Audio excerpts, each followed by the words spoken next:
Are you ready to dive into a world where sworn enemies become soulmates?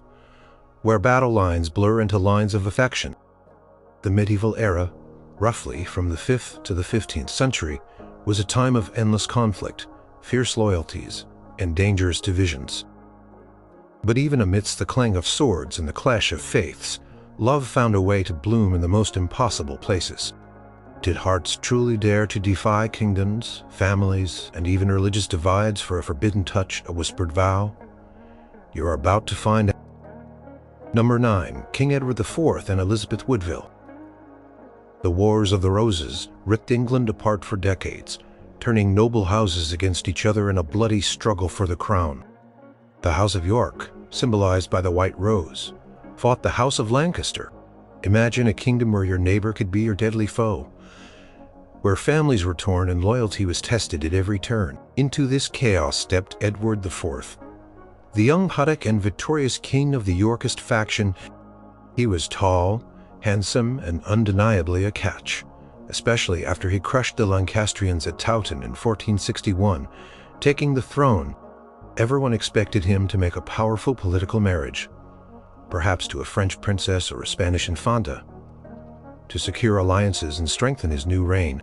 That was simply how things were done for kings in the medieval period.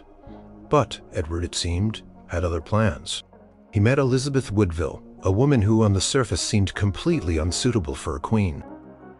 She was a widow older than him, with 2 young sons from her previous marriage to Sir John Grey, a knight who had died fighting for the Lancastrian side.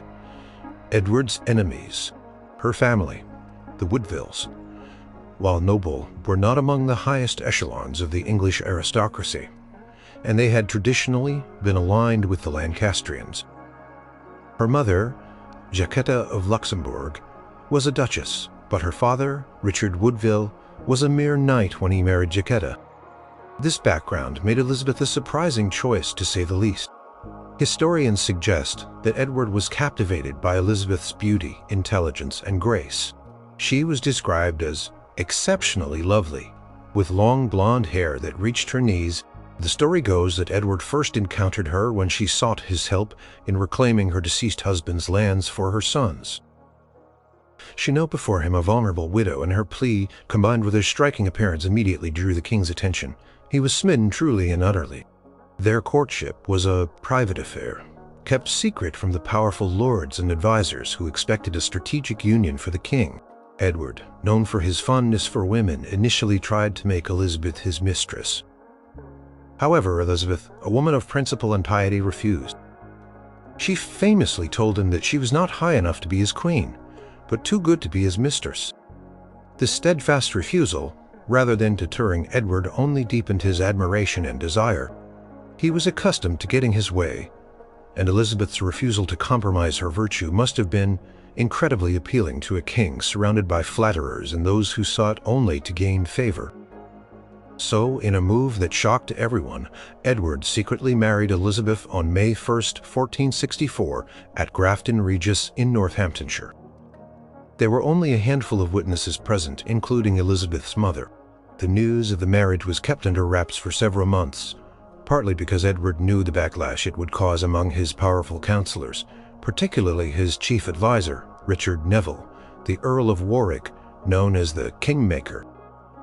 Warwick had been busily negotiating a potential marriage alliance with France, and this secret union completely undermined his efforts and insulted the French royal family. When the marriage was finally announced in September 1464, the reaction was explosive. Warwick and many other Yorkist lords were furious. They viewed Elizabeth as an unsuitable queen, not only because of her relatively humble background and Lancastrian connections, but also because she brought no political advantage to the crown. They feared that Edward's love for her would lead him to elevate her family, diminishing their own power and influence, and their fears were well-founded. Edward, deeply in love and fiercely protective of his new queen, began to shower the Woodville family with titles, lands, and prestigious marriages. Elizabeth's 5 sisters, for example, were married off to some of the most eligible bachelors in England, including heirs to powerful dukedoms and earldoms. Her brother, Anthony Woodville became Lord Scales and a prominent figure at court. This rapid rise of the Woodvilles was deeply resented by the established nobility, who saw them as upstarts taking their rightful place. The kingmaker Warwick, feeling increasingly sidelined and disrespected, began to openly defy Edward. This love match, born from a king's infatuation and a widow's virtue, directly fueled the ongoing conflicts of the Wars of the Roses. Warwick, once Edward's strongest ally, turned against him, allying with Edward's estranged brother George, Duke of Clarence. Their rebellion briefly drove Edward from the throne, restoring the Lancastrian King Henry VI, a man whose mental health was fragile at best. It was a testament to the powerful political ripple effect of this very personal choice. Elizabeth herself faced immense prejudice and hostility. She was often referred to as the Witch Queen by her detractors, who spread rumors that she had bewitched Edward to marry her. They saw her as a commoner who had seized power through sorcery rather than acknowledging the king's genuine affection. Her children from her first marriage were integrated into the royal household, and she gave birth to 10 more children with Edward, including 2 sons, the famous princes in the Tower.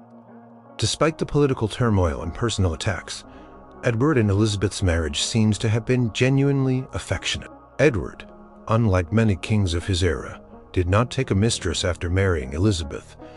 He was devoted to her and their children. Contemporary accounts speak of their shared pleasure in hunting, feasting, and the lavish court life they created. Their union, unconventional and controversial as it was, produced the next generation of the royal family and played a crucial role in the dynastic struggles that defined the late medieval period. It was a love story that defied expectations and ignited a kingdom. Number 8. Catherine de Valois and Owen Tudor. The early 15th century in England was a strange time. The 100 Years' War against France was still simmering, but a great victory had just been achieved. King Henry V, the heroic conqueror at Agincourt, had managed to secure a treaty that made him regent of France and heir to the French throne. As part of this grand scheme, he married Catherine de Valois, the beautiful daughter of the King of France, Charles VI. This was a political marriage designed to cement peace between 2 warring nations and unite their crowns. Catherine was Queen of England, wife of the conquering king, and mother to his heir, the future Henry VI. Her life seems set for royal splendor. But fate, as it often does in medieval times, had a cruel twist in store. Henry V, the mighty warrior king, died suddenly in 1422, leaving behind a baby son just 9 months old to inherit the throne. Catherine, barely 21 years old, was a young widow and dowager queen in a foreign land. She was beautiful, elegant, and now unattached. A dangerous combination for a queen mother whose son was king. According to the customs of the time, a queen dowager was not supposed to remarry, especially not without the express permission of the king's council. Their concern was that if she married a powerful nobleman, her husband might gain too much influence over the young king, or even try to seize power for himself. If she married a foreigner, it could create undesirable international alliances. The English Parliament, worried about potential dynastic complications, even passed a law in 1428 that forbade any queen dowager from remarrying without the king's, or in this case, the council's, lands and goods.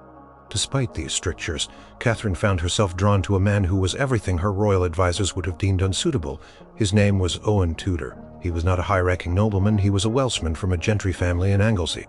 While his family was respectable, they were not counts or dukes, nor did they hold vast estates or castles.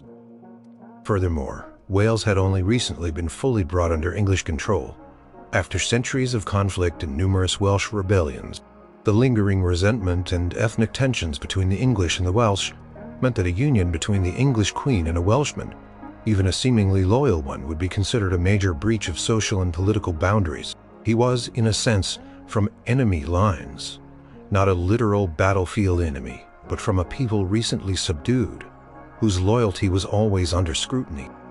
Owen Tudor was part of Catherine's household, serving as her clerk of the wardrobe, or perhaps a squire. He was described as handsome, tall, and strong with good manners.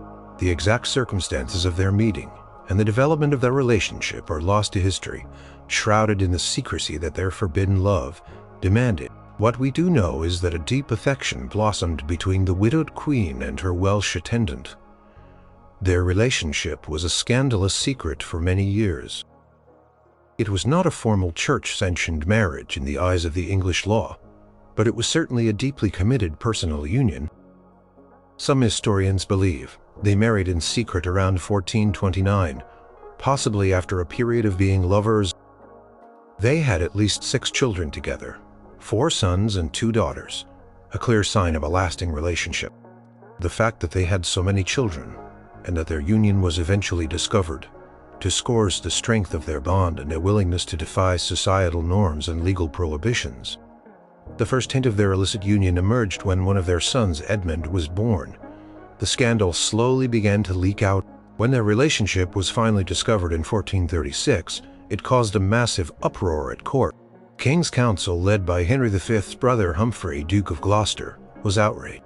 They saw it as a profound insult to the royal dignity, a direct challenge to their authority, and a potential threat to the stability of the realm.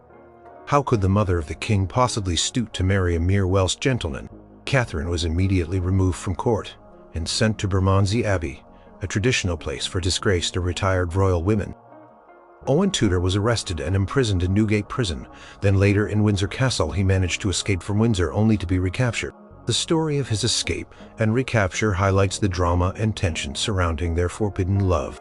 Despite the harsh treatment, Catherine and Owen's love endured. Even while imprisoned, Owen wrote letters to Catherine, showing his continued devotion. Although their relationship was never officially recognized as a legal marriage during Catherine's lifetime, their children were not declared illegitimate. This was a crucial point, suggesting that the council may have understood that a clandestine marriage had occurred, or perhaps feared further scandal by declaring the children bastards.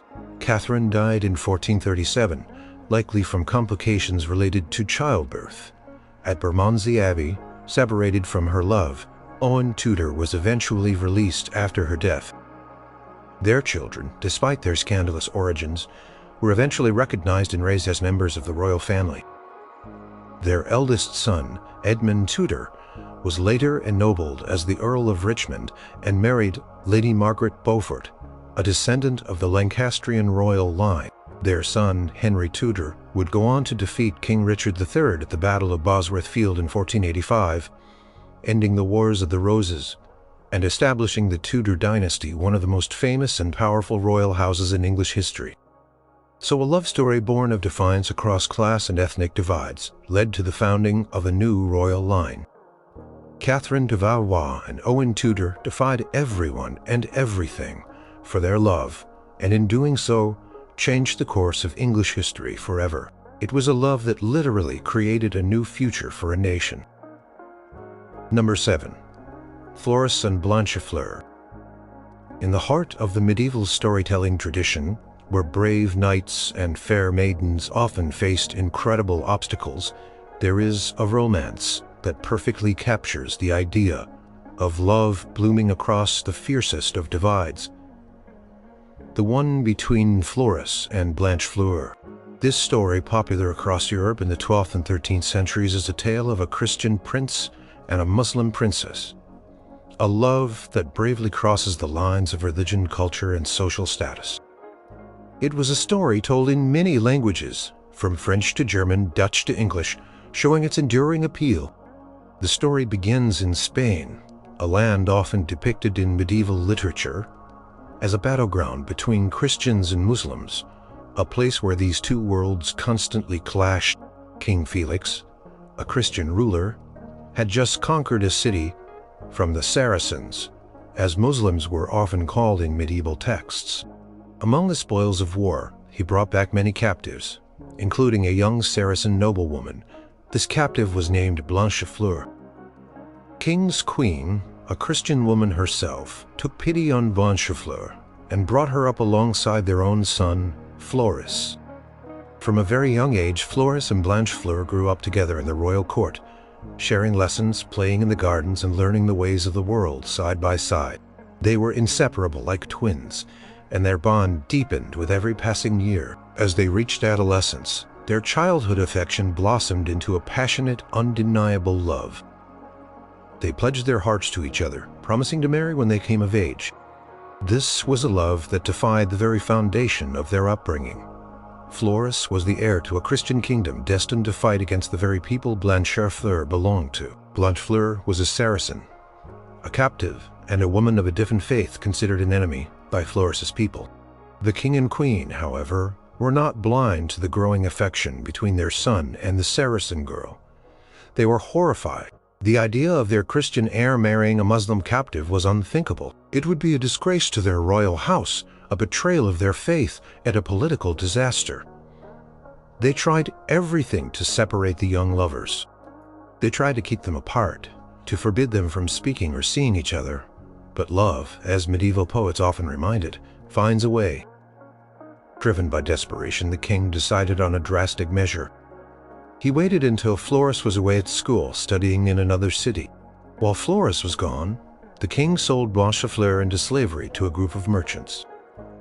He concocted a story for Floris claiming that Blanchefleur had suddenly died. He even built a beautiful, elaborate tomb for her, complete with a false inscription, hoping to convince his son that she was truly gone, and make him move on.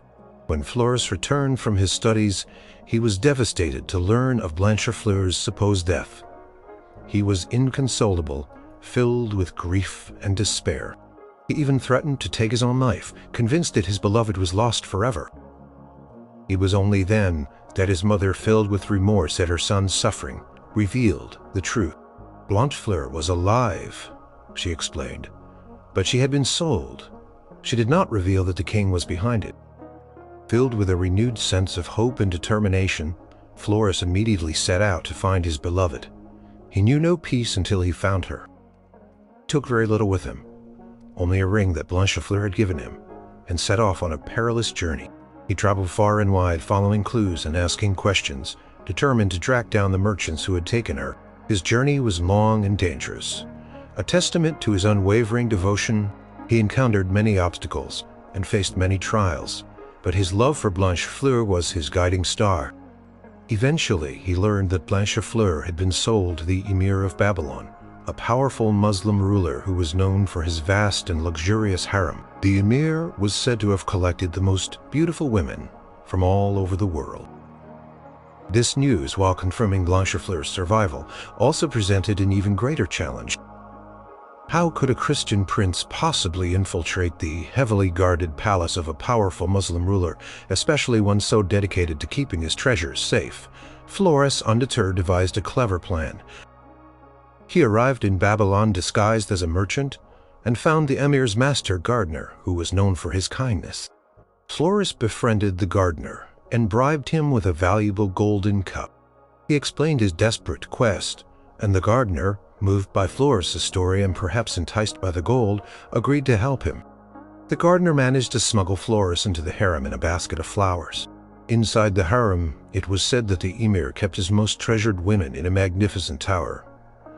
Blanchefleur was there among the most beautiful.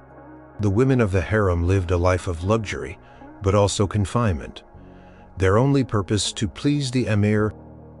Floris, hidden among the flowers, was taken into the very chamber where Blanchefleur was residing. The moment of their reunion is one of the most touching in the story. Floris emerged from the basket, and Blanchefleur, overwhelmed with joy and disbelief, fell into his arms. They spent a night together, relishing their reunion, but their secret could not last forever. They were discovered by one of the emir's chamberlains, who reported their presence to the emir. The emir was predictably furious.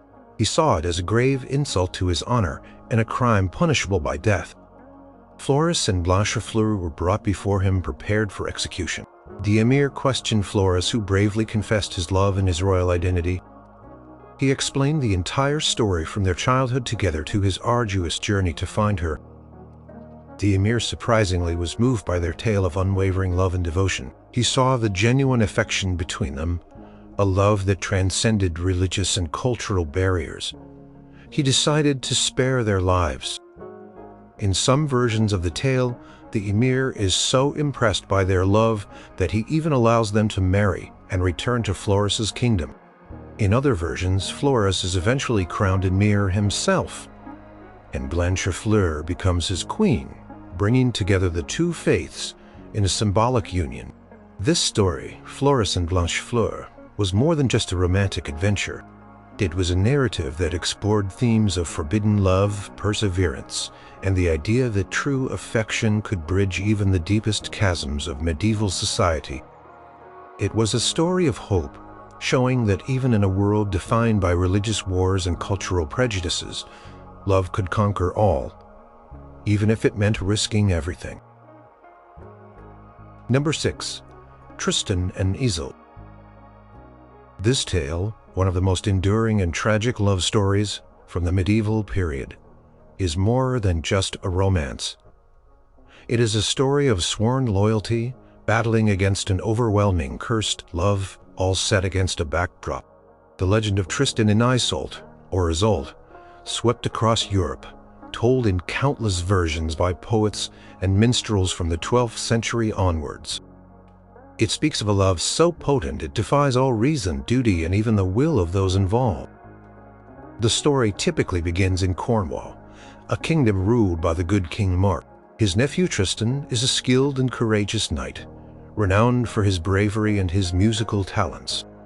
Tristan is an orphan raised by his uncle and utterly devoted to him. Cornwall, however, is frequently harassed by its powerful neighbor Ireland. The Irish send a fearsome knight, Morholt, to demand tribute from Cornwall. Tristan, in his valiant loyalty to his uncle, volunteers to fight Morholt in single combat. In a brutal duel, Tristan defeats Morholt, but not without consequence. Morholt's sword, poisoned, wounds Tristan. No physician in Cornwall can cure him.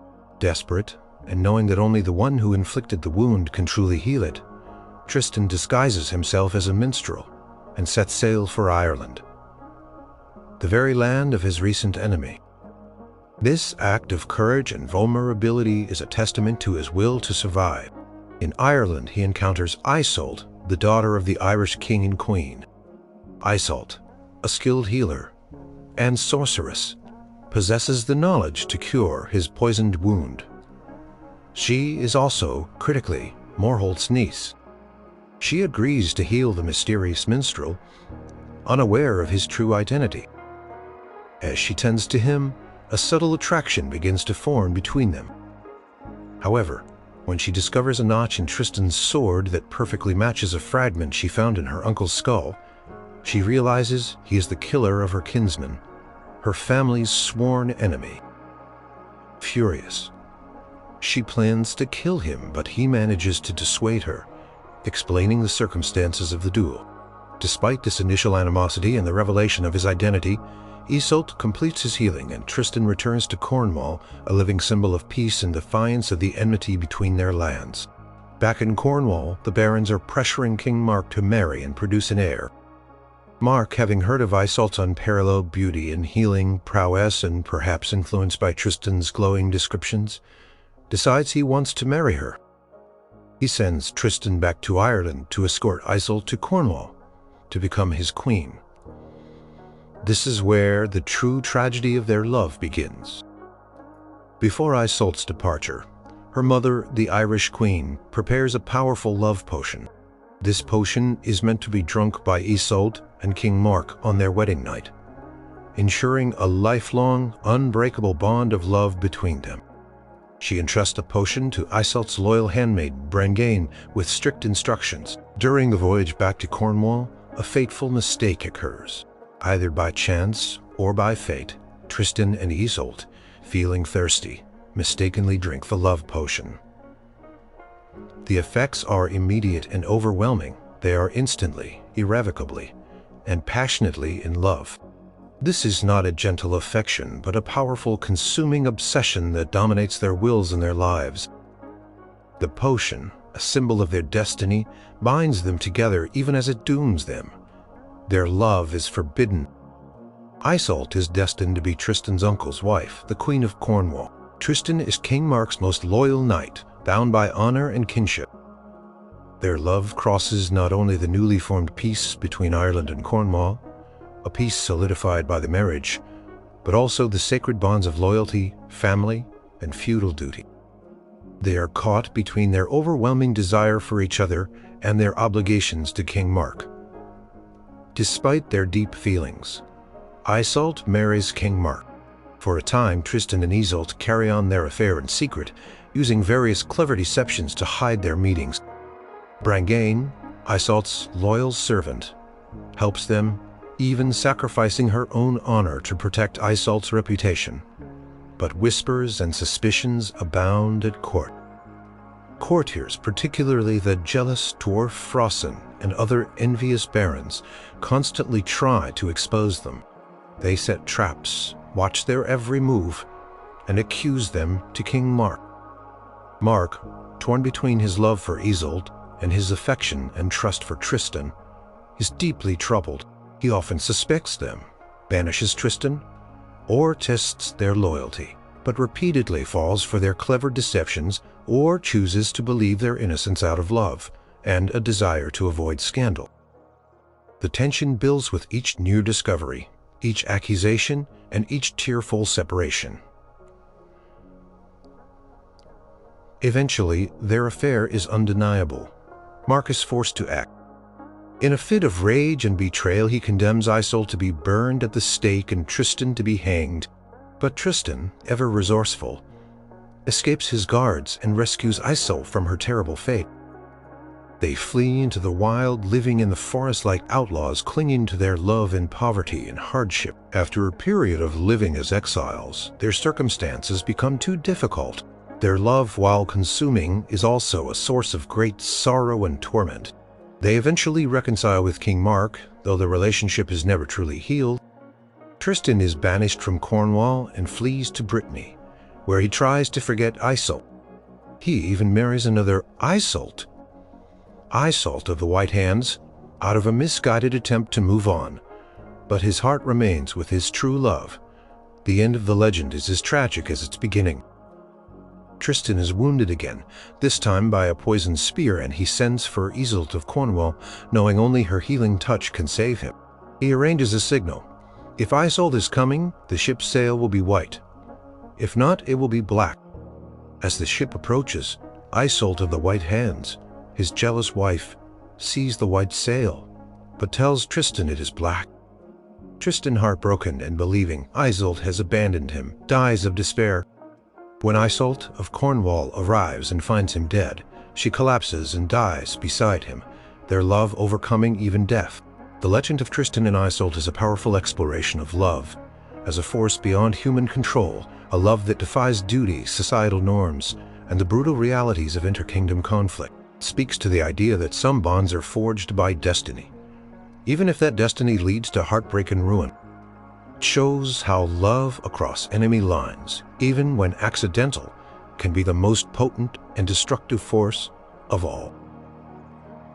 Number 5. Romeo and Juliet. Tale of Romeo and Juliet is one of the most famous love stories in the world, a powerful drama of young lovers caught between warring families. While William Shakespeare famously wrote this play in the late 16th century, he set it in the city of Verona, Italy, during a period that reflects the political and social structures of the medieval and early Renaissance eras. The feuding noble families, the Capulets and Montagues, are not merely rivals, they are sworn enemies, whose hatred spills into the streets, causing violence and chaos. This ancient grudge, as the play calls it, defines the enemy lines that Romeo and Juliet must cross. Verona, in the medieval period, was an independent city-state, and like many Italian cities, it was often embroiled in internal conflicts between powerful noble families. These feuds, fueled by honor, vengeance, and a thirst for power, could tear a city apart. Shakespeare drew upon existing Italian novellas and historical accounts of feuding families to create his timeless story, making the backdrop of Verona a historically plausible setting for such intense hatred. Romeo Montague and Juliet Capulet are born into the heart of this bitter rivalry. From the moment they can understand, they are taught to despise the other family. Their names themselves are synonymous with enmity. Capulet would never willingly interact with a Montague, and vice versa, except to exchange insults or blows. The streets of Verona are dangerous places for members of opposing houses, and the Prince of Verona has repeatedly tried, with little success, to quell the violence threatening death to anyone who disturbs the peace again. This shows the severity of the divide. It is a literal battlefield in their own city. Despite this deeply ingrained hatred, fate brings Romeo and Juliet together. Romeo, initially lovesick for another girl, attends a Capulet feast in disguise, purely on a whim. It is there across the crowded hall that he first sees Juliet.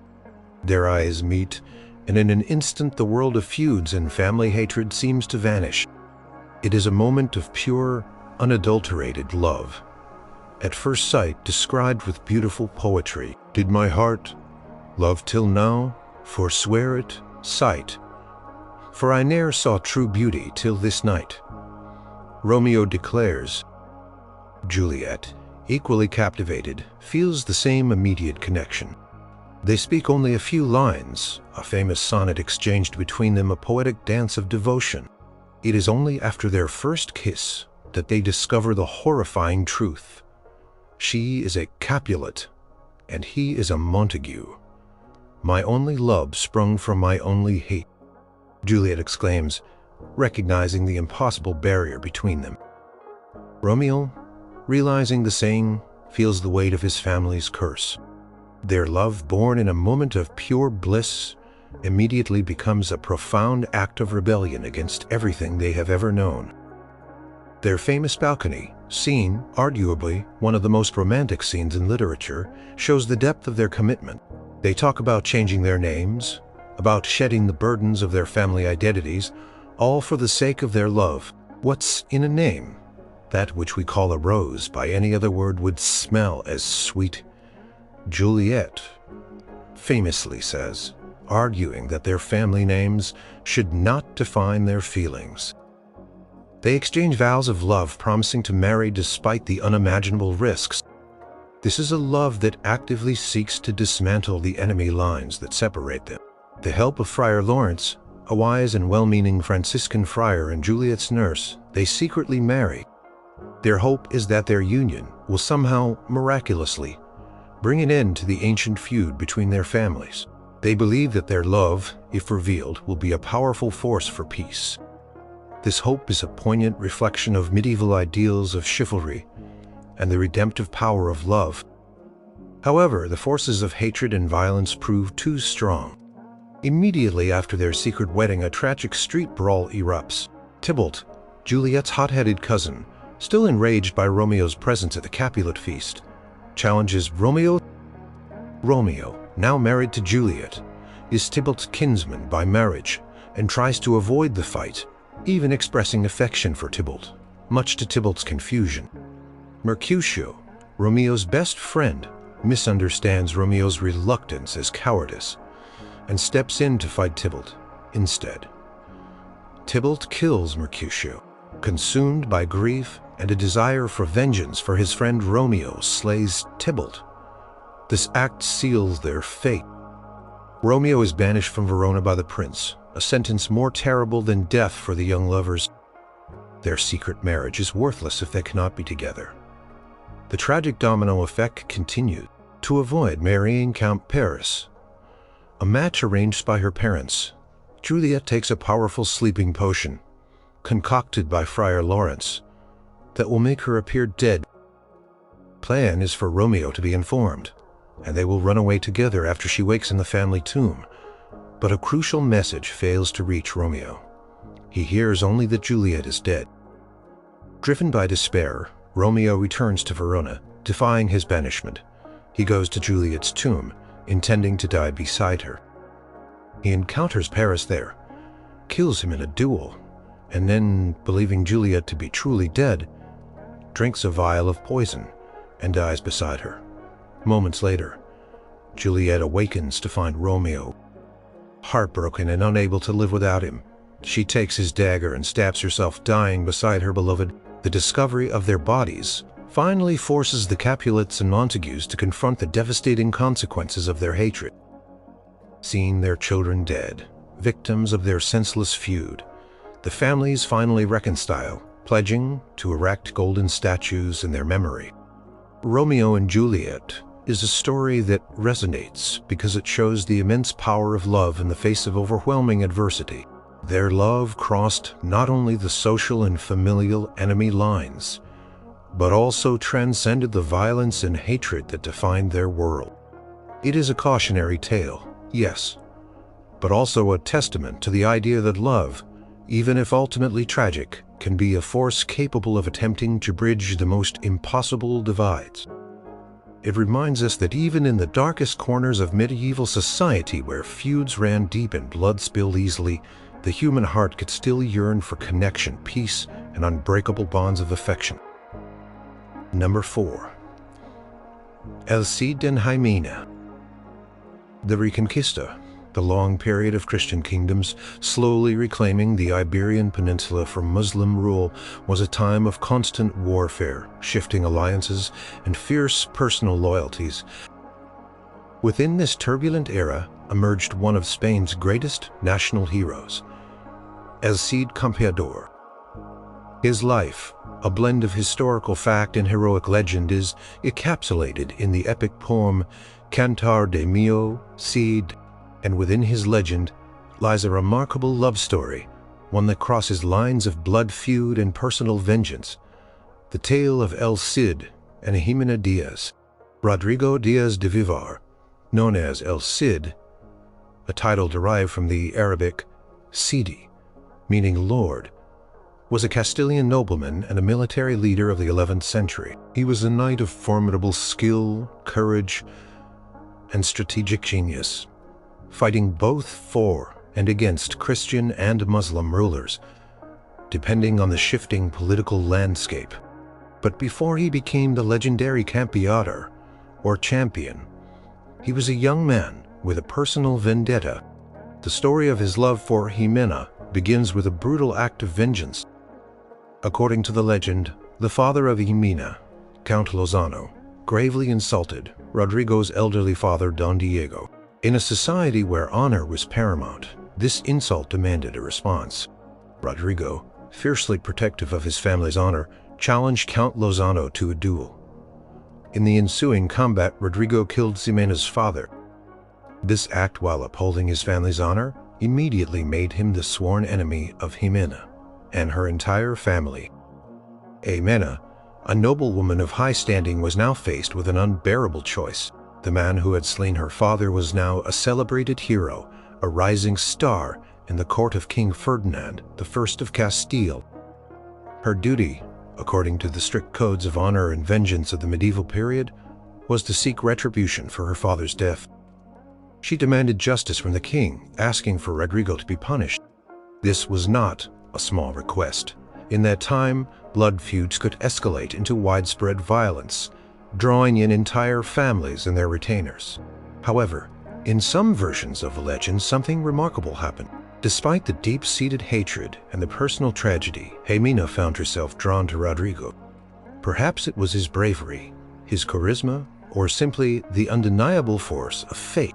She saw in him not just her father's killer, but a man of honor, strength, and perhaps a hidden gentleness. Instead of demanding his death, Jimena, in a surprising turn, made an extraordinary request to the king. She asked for Rodrigo's hand in marriage. Her reasoning was profound and daring. She argued that marrying her father's killer was the only way to end the bloody feud between their families. By uniting their houses through marriage, she believed the cycle of vengeance could finally be broken. It was a pragmatic decision, certainly, a way to achieve peace in a violent world, but it also hinted at a deeper, unspoken attraction. It was a choice that robotized reconciliation over retribution, a love that transcended personal hatred. King Ferdinand, seeing the wisdom in her plea and perhaps recognizing the powerful bond that could form between two strong-willed individuals, agreed to the marriage. Rodrigo, for his part, also accepted. The historical Rodrigo Diaz, indeed, married Jimena Diaz, a niece of King Alfonso VI, Ferdinand's son and successor. While the legend embellishes the circumstances of their courtship, the fact remains that a powerful warrior married into the royal family, creating a significant alliance. The legend makes this alliance a direct result of Jimena's bold request, transforming a potential enemy into a spouse. Their wedding, though perhaps solemn, given the circumstances, marked a new chapter. For Regina, marrying the man who had killed her father must have been an immense challenge. It required incredible strength of character and a willingness to put the future above the painful past. For Rodrigo, it meant accepting a bride who by rights should have hated him. Yet their marriage, both in history and legend, appears to have been a strong and loving one. Jimena was not a passive figure in Rodrigo's life. She was a strong, intelligent woman who managed his estates and raised their children often for long periods while Rodrigo was away fighting. Their children, including 2 daughters, Cristina and Maria, became important figures in the noble families of Spain. The legend often portrays their domestic life as one of mutual respect and affection. Despite the violent origins of their union, she was his loyal wife, a steady presence amidst the turmoil of his life as a mercenary and warrior. The legendary tales emphasized that through their marriage, the feud between their families was indeed put to rest. Their union became a symbol of reconciliation, demonstrating that even the most ingrained hatred could be overcome by an act of daring and love. It showed that building a future could be more important than clinging to the grievances of the past. El Cid and Jimena's story is a powerful narrative of love crossing the most direct of enemy lines, those of personal vengeance and blood feud. It speaks to the medieval belief that even in a world obsessed with honor and retribution, love could emerge as a force for peace, uniting those destined to be adversaries and forging a new path forward. It's a love story, born of a duel, deepened by choice, and strengthened by a willingness to defy the very foundations of medieval conflict. Number 3. Joanna, Plantagenet, and Aladil. The Crusades, a series of religious wars between Christian Europe and the Muslim Middle East, defined much of the medieval period from the late 11th to the end of the 13th century. These conflicts were characterized by intense religious fervor, political maneuvering, and brutal warfare. Yet even amidst this profound clash of civilizations, whispers of improbable unions and proposals of peace through marriage sometimes arose.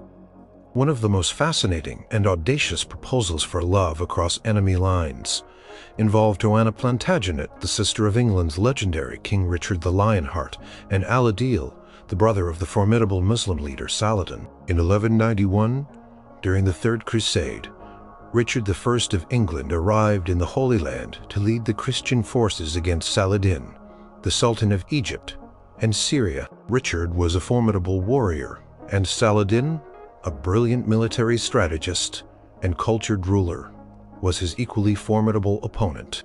They were fierce enemies on the battlefield, leading armies against each other in bloody campaigns for control of strategic cities, like Acre and Jerusalem. However, between their battles they also exchanged diplomatic messages, gifts, and even moments of mutual respect. This complex relationship, combining brutal warfare with unexpected courtesy, laid the groundwork for a truly shocking proposal. Richard the Lionheart's sister.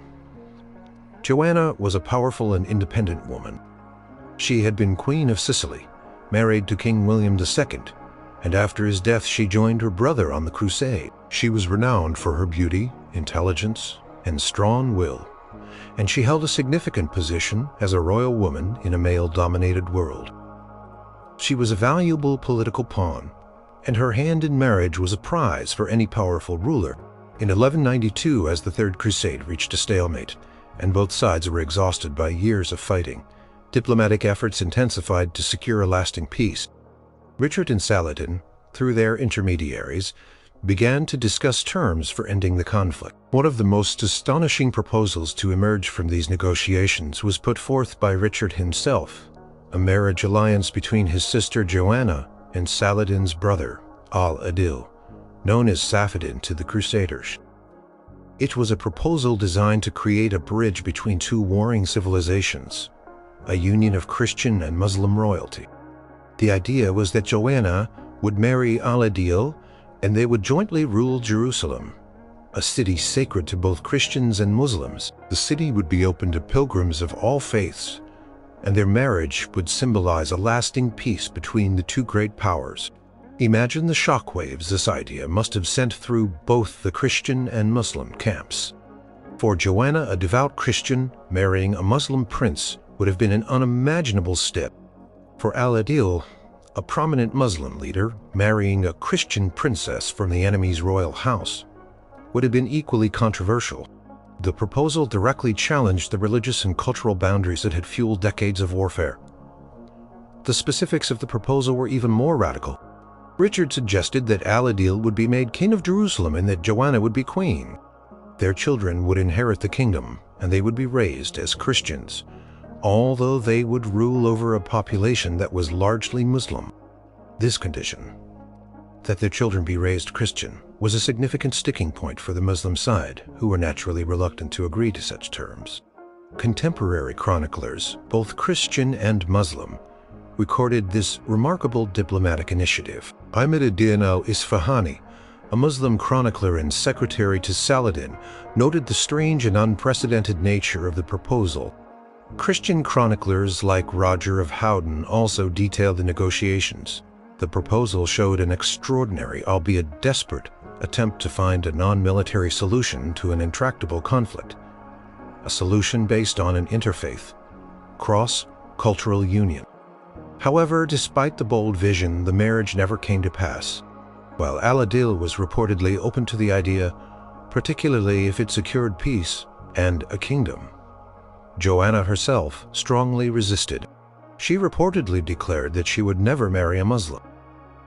Her refusal was understandable, given the deep religious convictions of the era and the perceived blasphemy of such a union. Even if she had agreed, it is highly likely that her powerful in-laws, the King of France and the Emperor of the Holy Roman Empire, would have strongly opposed it, as would have the Pope.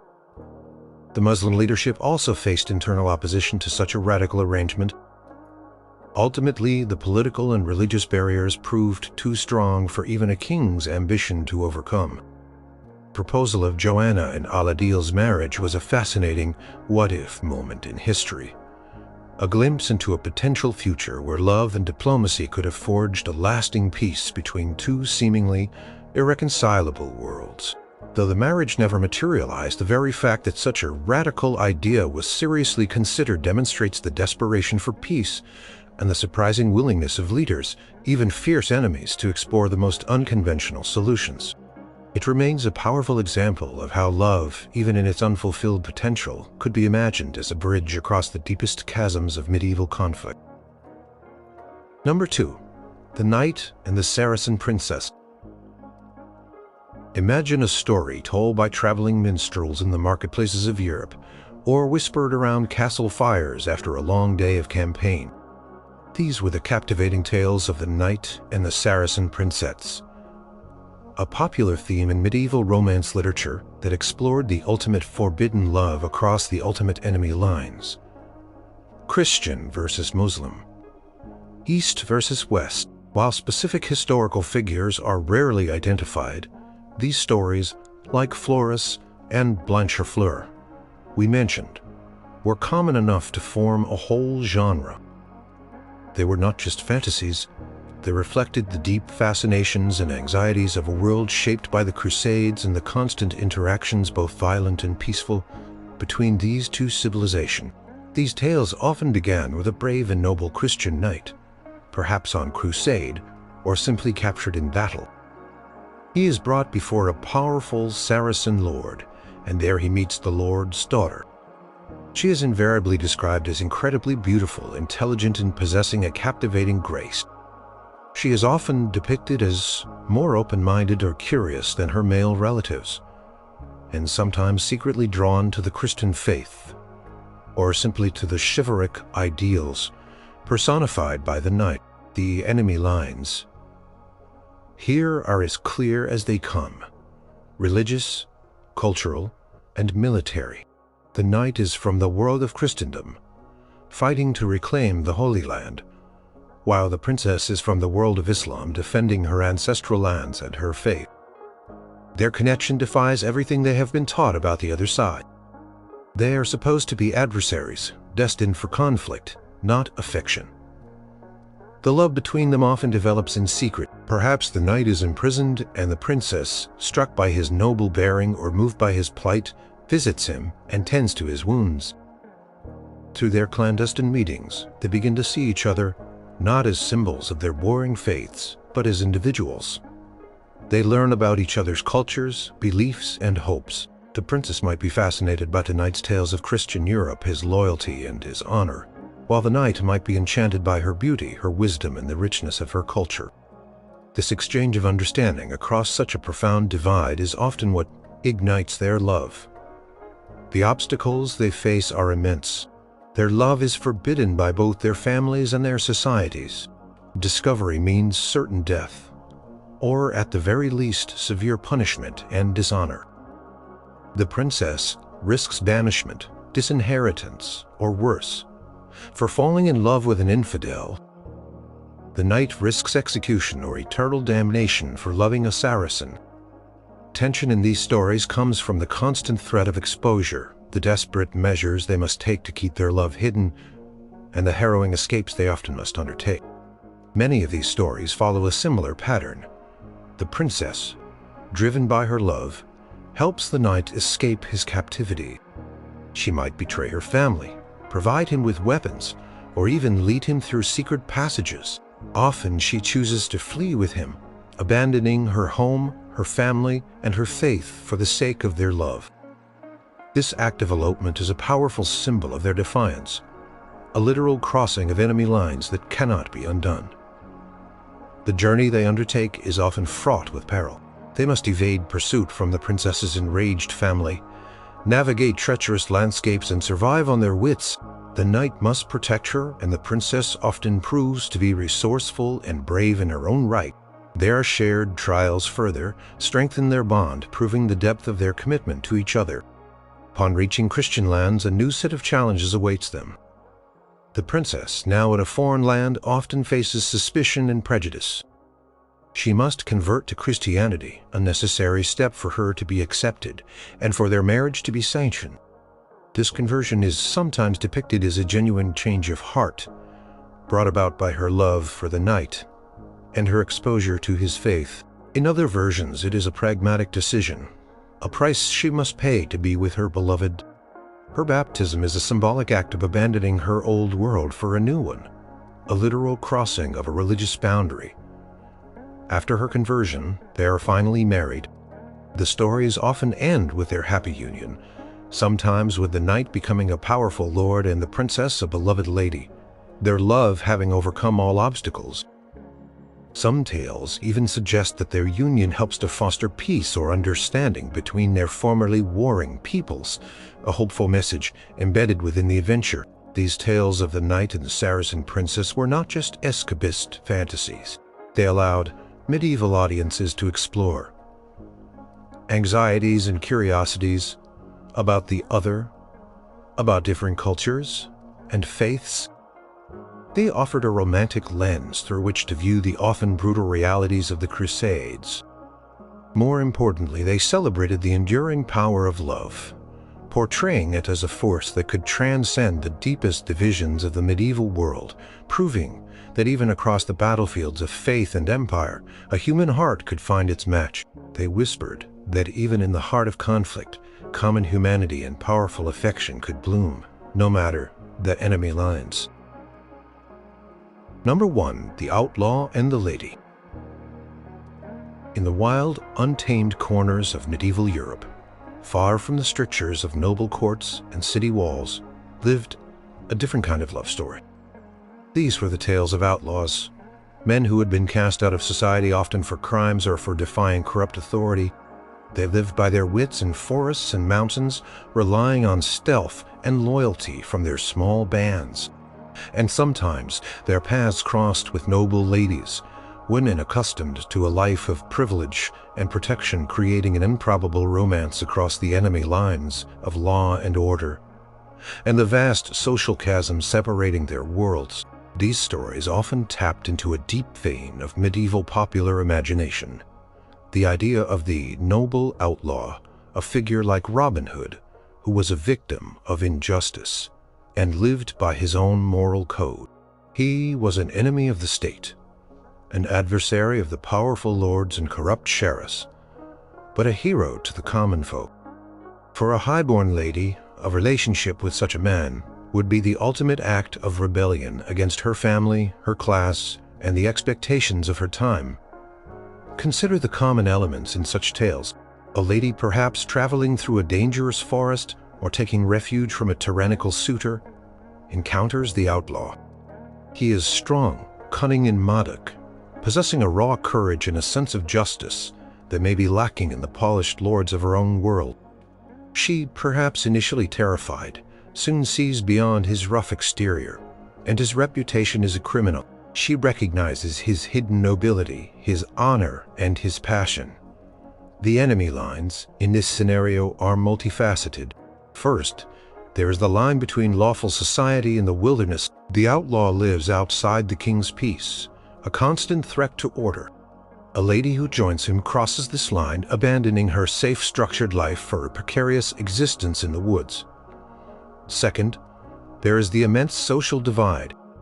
She is nobility, accustomed to servants, fine clothes, and castle comforts. He is a commoner, or at best a dispossessed gentleman, living a life of hardship. Their love defies the rigid class structure that defined medieval society, where such unions were almost unheard of and certainly never sanctioned. The development of their love is often driven by shared danger and mutual respect. The outlaw protects the lady from threats, perhaps from rival outlaws or from the very authorities who hunt him. She, in turn, may offer him comfort, healing, or an understanding that he rarely finds in his harsh existence. They learn to rely on each other in ways that formal courtships rarely allowed. Their love is forged in the crucible of survival, a genuine partnership born of necessity and affection. The lady's decision to embrace the outlaw's world is a monumental one. She gives up her dowry, her family connections, and her social standing. She exchanges silk gowns for homespun tunics, banquets for roasted venison, and secure castles for makeshift camps in the woods. This radical transformation highlights the depth of her love and her willingness to defy every expectation of her status. For her, the outlaw is more than just a man. He represents freedom, true passion, and a life lived on her own terms, away from the stifling constraints of her social position. Their relationship is a constant struggle against the authorities. Knights and sheriffs are always on their trail, seeking to capture the outlaw and return the lady to her rightful place, or to punish her for her defiance. They must live in hiding, always vigilant, always ready to flee. Every stolen kiss, every whispered promise is laden with the risk of discovery. Despite the danger, their love flourishes. The outlaw finds in the lady a reason to fight, a source of hope and inspiration. She brings beauty and grace to his rugged world. Their love story is often depicted as purer and more passionate than the arranged marriages common among the nobility. It's a love based on choice and raw emotion, not on political alliances or economic gain. These tales often have a bittersweet ending. Sometimes the outlaw is eventually captured or killed, and the lady is left to mourn him forever, marked by her unconventional love. In other versions, the outlaw might eventually receive a royal pardon, allowing him and his lady to return to society, perhaps not to their former station, but at least to a life free from constant fear. Their story serves as a powerful reminder that genuine affection can emerge from the most unlikely circumstances. Popularity of outlaw and lady narratives in the medieval period, woven into ballads and folk tales, speaks volumes. They allowed people to imagine a world where the rigid rules of society could be broken, where courage and love could overcome social hierarchy and legal boundaries. They celebrated the wild heart, the defiance of expectation, and the enduring power of a love that dared to cross not just physical enemy lines, but also the formidable walls of social class and established order. These stories captured the imagination because they dared to suggest that love could indeed be a revolution, a force strong enough to rewrite the rules of a highly stratified world.